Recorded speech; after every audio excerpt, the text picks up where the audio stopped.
In 2018, I saw a movie preview that sparked my imagination. God, I'm so screwed. And so I decided I would build it.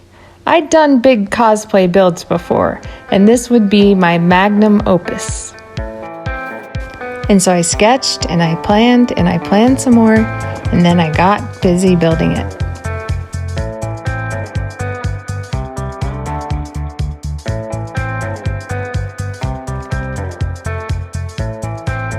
Months later, I had almost all the pieces to Bumblebee built, but because of some personal stuff and then COVID, Bumblebee sat for 2 years without me working on it.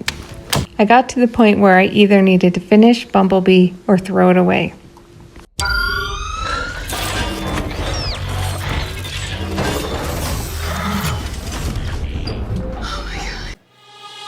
Now I have just 32 days, not to just put this together, but to enter the largest cosplay contest in my state.